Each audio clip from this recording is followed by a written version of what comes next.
And what we do is basically like start with understanding the target audience. I mean, like that's the very basic step. I mean, like we do and everyone, I think does. And like, I mean, and that is the first, and to know that you have to understand the buyer persona very well. So Hmm. once you have that buyer persona ready, and then it becomes actually easy for you to map it with the kind of content that you want to create and also the kind of social channels that you want to use. Hmm. So what you do is like you have your buyer persona, you have your content, I mean, thing, and then you start mapping it. Like, I mean, at which stage of your marketing campaign you want to provide all those information to them.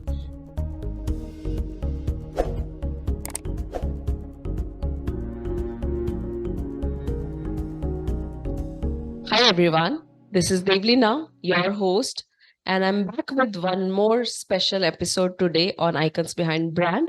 Meet Mr. Anirban Guha, who is the Associate Director of Marketing at Cigniti Technologies, renowned for his result oriented strategies. With over 15 years of experience in marketing and communication, Anirban's prowess spans inbound digital strategies and data driven analytics evident in his global campaign successes. So, join us as he unveils the art of successful marketing through a holistic skill set and a strategic mindset. So, a very warm welcome to you, Anirban, here on Icons Behind Brands. Thank you so much, Devlina, I mean, for, I mean, connecting with me. And like, I mean, let's see how it goes. I would love to know about you first, about your background. I initially started with some content writing jobs, and then gradually, as my experience started growing and everything, I moved to Hyderabad. So now I'm in Hyderabad, and like Okay. I've worked with some good tech companies and learned lot of new technologies, and like and also have seen like how the entire content writing and marketing has evolved. I mean, Yeah. yeah. Mhm. When you get into the launching of a new product and services, so what elements are crucial in your end to end campaign planning to ensure the maximum impact? And what we do is basically like start with understanding the target audience. I mean, like that's the very basic step. I mean, like we do and everyone, I think does. And like, I mean, and that is the first and primary, I mean, step that everyone should do Mhm. while launching a campaign. Because without understanding your target audience, I mean, like, it's very difficult to like how do you want to like do the entire campaign. Like, I mean, what are the channels that you want to work on, what is exactly going to your marketing strategy, what is going Mhm. to be your budget and everything. So, and the target audience, I mean, to understand the target audience, it's not only comes from like through the all the market research and everything, but also to some extent, not to some extent, I would say a big part of it is like to understand the buyer persona. Like, I mean, you have to first understand, because that's the very basic of like whatever Mhm. we do in inbound marketing. Because I will be mostly talking from like what we do in inbound marketing in B2B in tech companies. That's is basically the fundamental of marketing right now. And Mhm. if you don't understand the buyer persona very well, you won't be able to map it with the entire journey, the buyer journey later on. Like, I mean, when it becomes like prospect, and how it moves from there, and like to lead, and like how will the deal is finalized. So you have to Mhm. understand that whole process. And once you know, to know that, you have to understand the buyer persona very well. Mhm. So once you have that buyer persona ready, and then it becomes actually easy for you to map it with the kind of content that you want to create, and also the kind of social channels that you want to use, and what is going to be your budget timeline. So everything starts falling into place. So it's Okay. all starts to the buyer persona and the target audience setup. So once that is done, and you know, understand that, then actually comes the kind of content that you want to create, I mean, for your the buyer person or the target audience that you are targeting.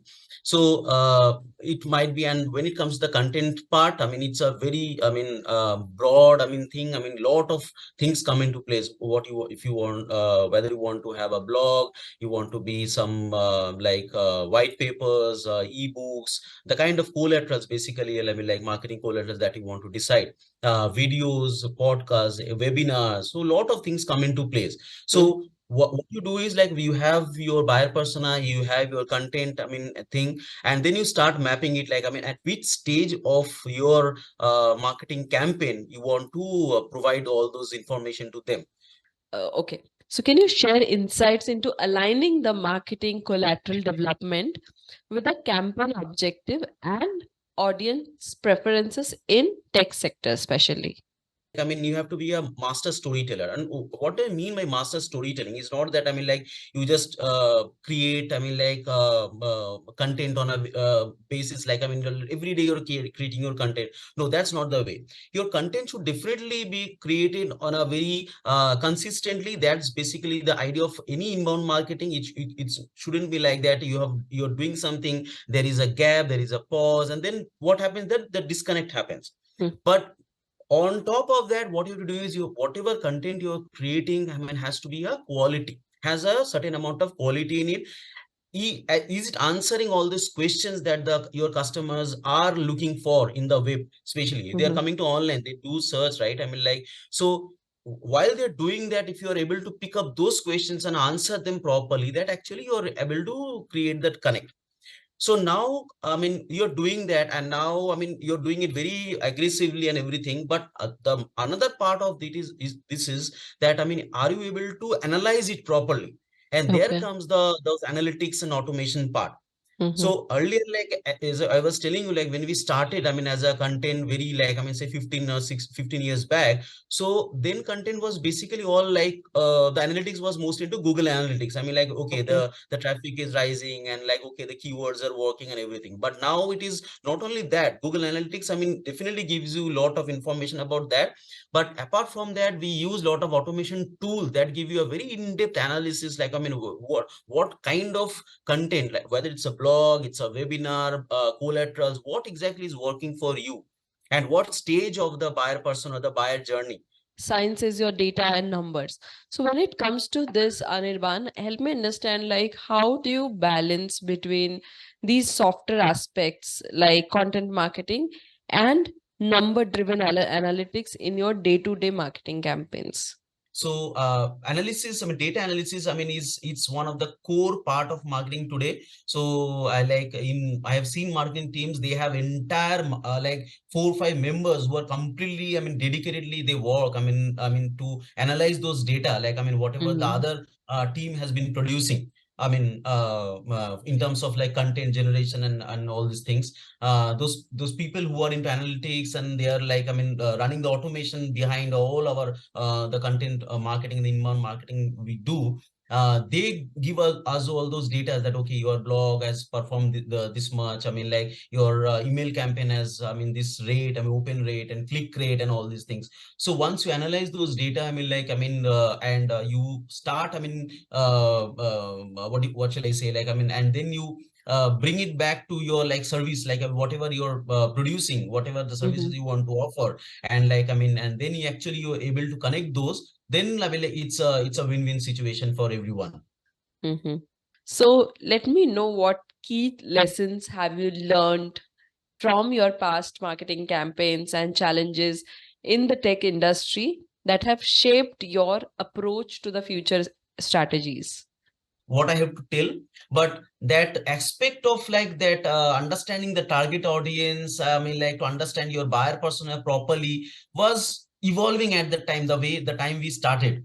So it was more into like the content, as content was the thing. Like, I mean, people used to love content. Okay, like I mean, somebody will write and then like will people read and everything, because it was mostly very blog driven at that time. But now, I mean, it has like it is multiple, like the content has evolved in multiple ways. Like Mhm. webinars is a good content, video, like, I mean, I don't know if I mentioned that video is has become such a powerful part of Yeah, content now. And yeah, not only video, like long form videos, short form videos, like, I yeah. mean, like if you see now, I mean, like, see, I mean, I'm telling you, like in the going forward, like, I mean, even these shorts and reels that we see, I mean, like those that are now only seen as like, I mean, B2C customers, like only those Mhm. products, like, I mean, that are like FMCG products and everything, those people like influencer marketing are being used. But I'm telling you, like in coming years, like, I mean, reels also will be, maybe, I mean, like, I mean, it will be used in the form of like, say, B2B companies will also will start using, like in influencer marketing will be part of that, a big role, I mean, in that.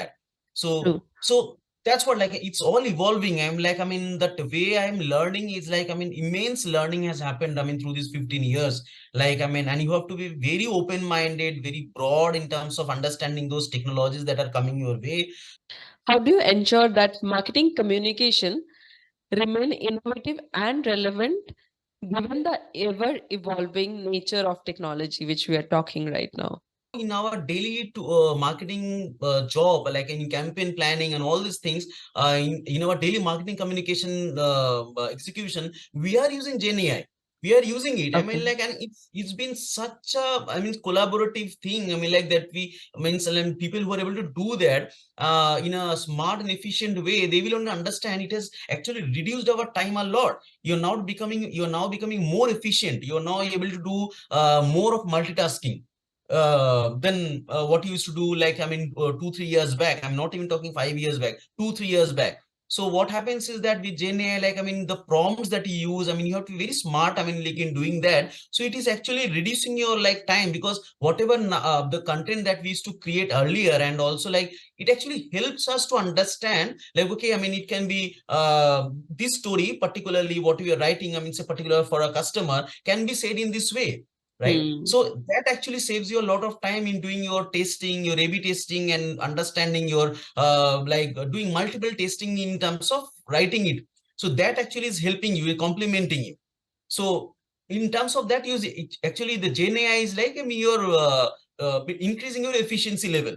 And what Mhm. happens is that, like, I mean, you for writing a blog, say particular blog, say used to take earlier, like, say 3 to 4 hours. Now it takes just 1 hour. So you are Yeah. saving like another 2 to 3 hours, and that can you can utilize it for more other productive work. Superb.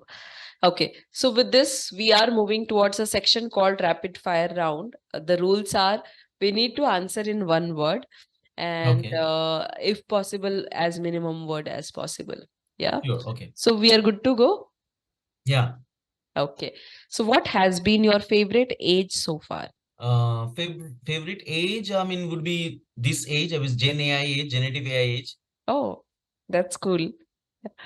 What is your favorite work memory? Work memory, I mean, definitely I have to go back like long back when we first started. We had a long, very big group. We used to write, I mean, a lot of content, I mean, for a travel website. So that Okay. definitely is one of, I mean, like, we became friends together. So I mean, and we used to collaborate. So obviously, first job and all this, I mean, becomes your Mm. favorite, I mean, part. What has changed the most since you have started working here?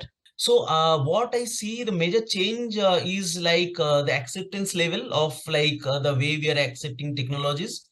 I mean, that I would say, I mean, has changed a lot. Okay. So, if you could not work in this industry, what profession would you pursue? I would be, say, journalist. What advice would you give an employee on their first day of work? Be open-minded and confident. That's it. That will do your job. When are you most productive? Productive, I mean, obviously, I mean, the first half, I mean, like when I just start, I mean, I do my work, especially, I mean, like productive in the sense, like when I first look at my inbox, like what are actually the tasks that I have to do, and that actually gives me an idea that, okay, these are coming my way, and like, how do I plan my day through that? Mhm. What would you change about yourself if given a chance? Obviously, I mean, like I've been reading very less these days. I mean, I have to start doing that. So, I mean, that's, I mean, like, because mostly I'm got involved into a lot of work. I'm reading, but I'm not as like books. Oh, as much as Yeah, so I you have to used to. start. Yeah, I used to do, but I have to start again that. Superb. So, what advice would you give to your younger self if given a chance? Learn more. Superb. Okay. So now with this, we are out of the rapid fire round. And before we wind up this conversation, so what is your message for an aspiring marketing professional? Message would definitely be like, I mean, as I said in throughout the conversation, like be very open-minded. I mean, be confident and try to like, grab whatever comes your way. Don't be like, scared. Don't be like shy away, like, okay, this is not the thing that I should do. Shall I fail? And don't at all, fear about, because in my life also, like throughout my career, I have failed a lot, many times. Like in many ways, but, and definitely wherever you are failing, that is basically you're actually, it's one of the step that you're rising up. Because you will learn a lot from those failures. So, Yeah. don't, hesitate to fail, because that is actually going to help you. Whatever you are going to be, what you're going to do in your future. Absolutely. Right. So I think we had a wonderful conversation, Anirban, and I personally have enjoyed. Thank you for being here. Thank you so much, Devleena, for, connecting with me. So business folks how was the video? I am sure कि आपको ये video बहुत ही insightful and informative लगा होगा। हम ऐसे ही India के टॉप बिजनेस ब्रांड सीक्रेट्स आपके पास लाते रहते हैं। If you like our efforts, we would appreciate you by liking and sharing it, and please do not forget to subscribe to it. That's all for today. I am Devleena Neogi, your host, signing off until next time.